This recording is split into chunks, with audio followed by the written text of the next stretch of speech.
मेरे पति ने दूसरी शादी कर ली और अपने बेटे के पहले जन्मदिन पर मुझे बुलाया। मुझे पता था कि वह मुझे जलाने के लिए बुला रहे हैं।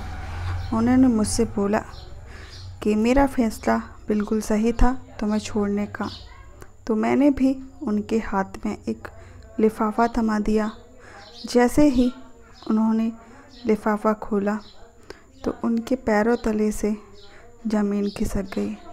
उनके तो होश ही उड़ गए, क्योंकि उस लिफाफा में तो मेरा नाम रिया है। आज मेरे सगाई वाले मेरे घर आ रहे थे। लड़का बहुत ही अच्छा था। उसका नाम रमेश था।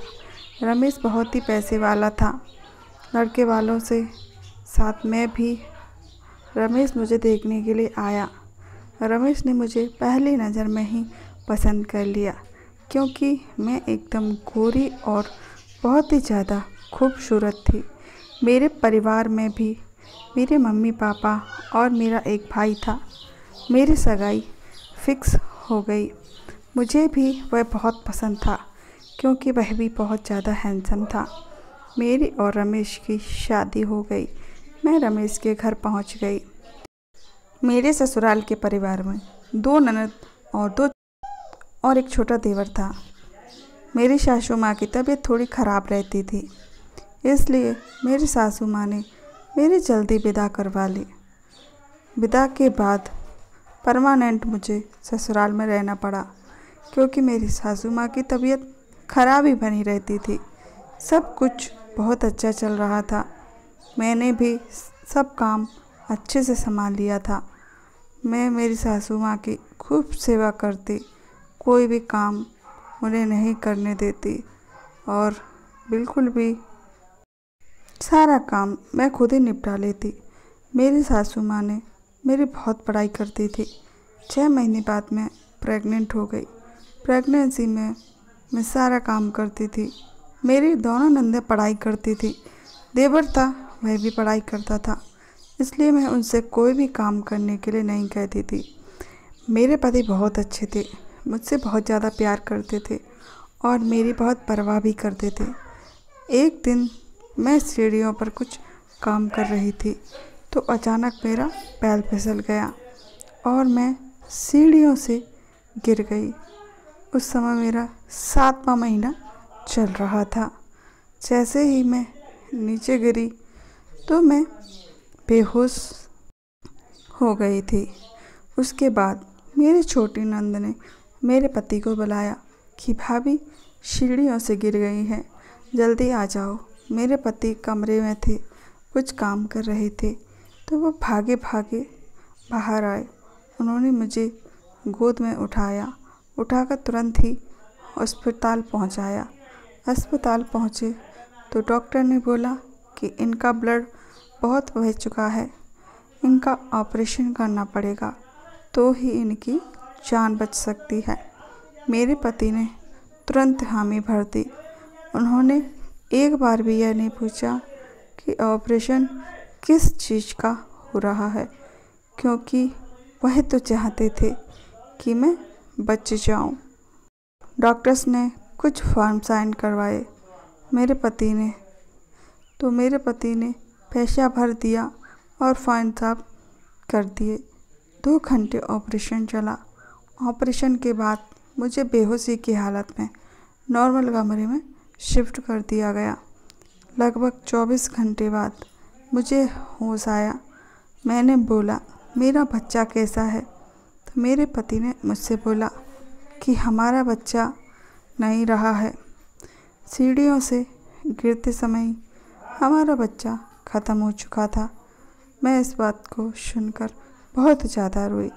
सबसे बड़ा झटका तो मुझे अब लगने वाला था, जब डॉक्टर ने यह बोला कि आप कभी माँ नहीं बन सकती, क्योंकि गिरने की वजह से इनके गर्भाशय में बहुत ज़्यादा चोट आ गई थी, इसलिए मुझे गर्भाशय निकालना पड़ा। यह सुनकर मुझे बहुत बड़ा सदमा लगा। मैं बेसुध हालत में घर आ गई। शुरुआत में सब कुछ अच्छा रहा। लोगों ने मेरा बहुत ख्याल रखा। जैसे ही 1 महीना गुजर गया, सब लोगों ने अपना रंग दिखाना शुरू कर दिया, क्योंकि सब लोग जानते थे मैं अब कभी माँ नहीं बन सकती। और सब लोगों के साथ मेरे पति का भी बर्ताव मेरे प्रति बदल गया। मेरी छोटी ननद की सगाई थी और उसकी शादी भी आ गई। अपना जो काम करती थी रोज़ का, वो काम करने के बाद मैंने सोचा कि शादी वाले काम को भी फटाफट से कर दूँ, तो जिससे कि ये जल्दी निपट जाएगा। जैसे ही मैंने शादी वाले कामों को हाथ लगाया, मेरे सासू माँ ने बोला अब शकुन कर दिया। मैंने बोला क्या हुआ माँ जी? सासू माँ ने बोला कि तू माँ नहीं बन सकती, इसलिए किसी भी काम को हाथ लगाकर उसे खराब मत करना। मैंने पूछा माँ जी मैं माँ नहीं बन सकती तो इसमें मेरी क्या गलती है?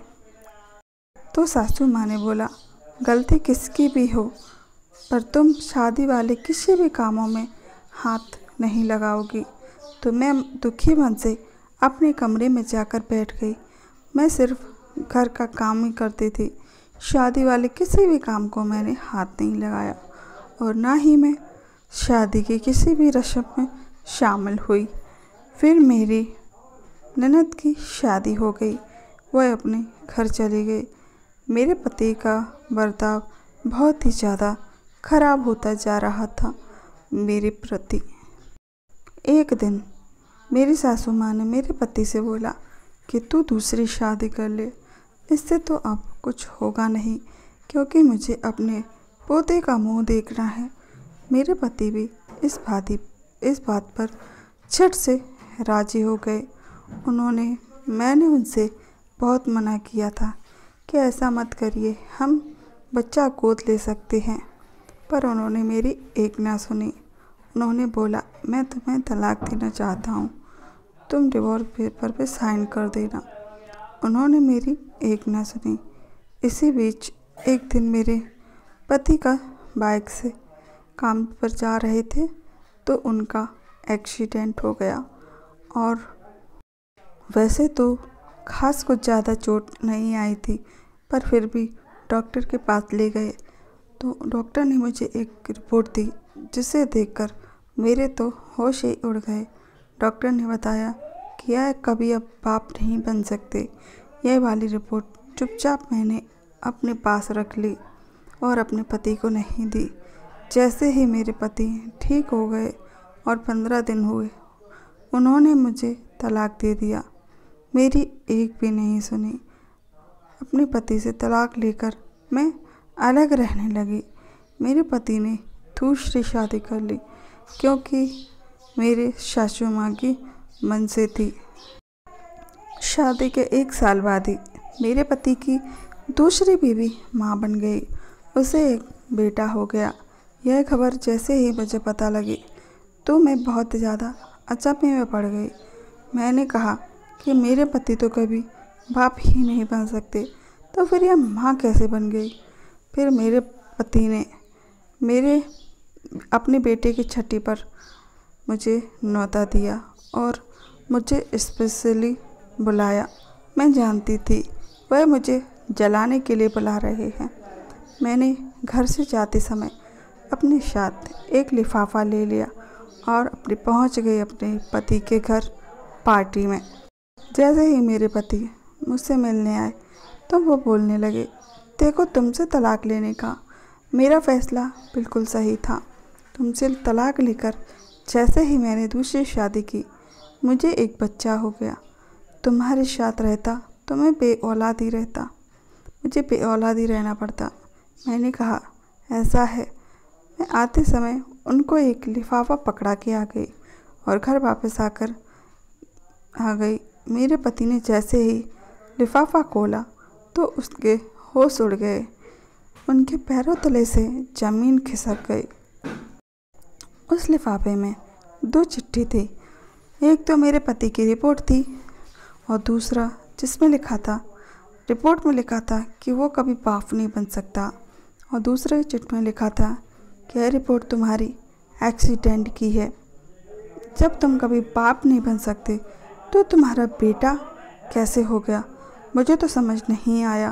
अगर आपको समझ में आ जाए तो मुझे ज़रूर समझाना। मेरे पति ने उसी समय पार्टी छोड़कर अपने दूसरे बीवी के पास गए। उन्होंने वही रिपोर्ट अपनी दूसरी बीवी को दिखाई और बोली कि मैं तो कभी बाप ही नहीं बन सकता। फिर ये बच्चा किसका है? तूने किसके साथ मुँह काला किया है? अपनी दूसरी बीवी को मारने पीटने लगा। दूसरी बीवी ने बोला कि पहले वह किसी लड़के से प्यार करती थी, यह बच्चा उसी का है। तो मेरे पति ने बोला कि मेरी याद आने लगे, बोला कि मेरी पहली बीवी बहुत अच्छी थी, उसने मुझे कभी धोखा नहीं दिया। फिर उन्होंने अपनी दूसरी बीवी को तलाक दे दिया और फिर मेरे पास आ गए। उन्होंने बोला कि मुझे माफ़ कर दो, मुझसे बहुत बड़ी गलती हो गई। मेरे पति ने मेरे पैर पकड़ लिए और मुझसे माफ़ी मांगने लगा। फिर उसने मुझसे दोबारा शादी कर ली और मुझसे बोला कि तुम मुझसे शादी कर लो, हम तुम्हारे साथ रहेंगे। तुम्हारी जैसी बीवी मुझे कभी नहीं मिल सकती। हमारे बच्चा नहीं होगा तो कोई बात नहीं, हम बच्चा अनाथ आश्रम से गोद ले लेंगे, तो हमें एक बच्चा मिल जाएगा और एक अनाथ बच्चे को माँ बाप मिल जाएंगे। वह सच्चे मन से मेरे पास आए थे, इसलिए मैंने उनको माफ़ कर दिया और फिर हमने शादी कर ली और एक बच्चा भी अनाथ आश्रम से गोद ले लिया और हम खुश रहने लगे। अगर आप लोगों को आज की कहानी अच्छी लगी तो ज़रूर लाइक शेयर सब्सक्राइब कर लेना।